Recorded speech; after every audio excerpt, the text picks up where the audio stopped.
একটি সেন্টেন্স বা প্যাসেজের কনটেক্সট এবং সাবজেক্ট বুঝে কিভাবে সঠিক ভাব বসাতে হয় চলুন আলোচনা করা যাক।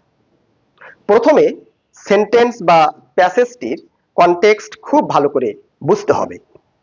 এখানে দেখুন কনটেক্সট দুই রকমের হয়ে থাকে, একটি হচ্ছে ইউনিভার্সাল কনটেক্সট এবং অন্যটি হচ্ছে পার্টিকুলার কনটেক্সট। যখন কোনো একটি কাজের সুনির্দিষ্ট সময় ধরা যায় না এবং যখন কোনো একটি কাজ চিরন্তন সত্য, অভ্যাসগত সত্য কিংবা রুটিনগত কাজ বোঝায় তখন তার কনটেক্সট ইউনিভার্সাল হয়। কিন্তু যখন কোনো একটি কাজের সুনির্দিষ্ট সময় ধরা যায় সেটা হচ্ছে পার্টিকুলার কনটেক্সট। কনটেক্সট আইডেন্টিফাই করার পর আমাকে সাবজেক্টকে বুঝতে হবে, কেননা সাবজেক্ট দুই রকমের হয়ে থাকে, একটি হচ্ছে অ্যাক্টিভ সাবজেক্ট এবং অন্যটি হচ্ছে ইনঅ্যাক্টিভ সাবজেক্ট। এখানে দেখুন যে সাবজেক্ট দুই রকম, অ্যাক্টিভ সাবজেক্ট যেটা ডুয়ার এবং ইনঅ্যাক্টিভ সাবজেক্ট যেটা হচ্ছে রিসিভার। অ্যাক্টিভ সাবজেক্ট হলে ওই সেন্টেন্সের মধ্যে যে ভার্বটি বসাবো সেটা অবশ্যই টেন্সের নিয়ম অনুযায়ী বসাইতে হবে। কিন্তু সেন্টেন্সটির মধ্যে সাবজেক্টটি যদি ইনঅ্যাক্টিভ হয় তাহলে ওই ভার্বটি প্যাসিভ ভয়েসের নিয়ম অনুযায়ী বসাইতে হবে।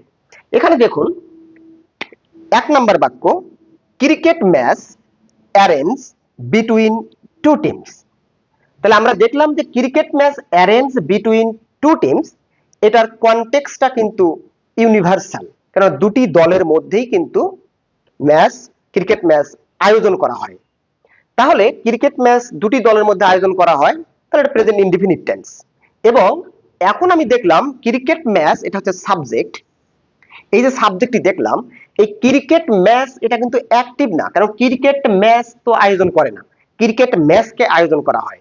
যেহেতু ক্রিকেট ম্যাচটা ইনঅ্যাক্টিভ সাবজেক্ট তাহলে আমাদের প্যাসিভ ভয়েসের নিয়ম অনুযায়ী ভার্বটি বসাতে হবে। আর প্যাসিভ ভয়েসের নিয়ম অনুযায়ী ভার্ব বসাতে গেলে অবশ্যই টু বি ভার্ব দিতে হবে এবং V3 ইউজ করতে হবে। যেহেতু প্রেজেন্ট ইনডিফিনিট টেন্স সেহেতু এখানে ভার্বটি হবে ইজ অ্যারেঞ্জড।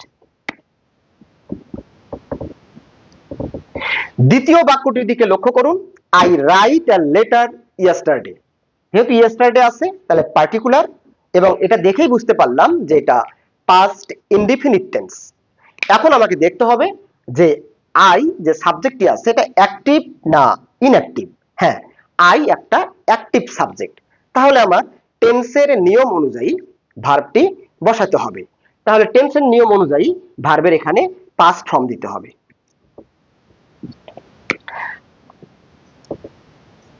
উত্তরটি হবে আই রোট আ লেটার ইয়েস্টারডে।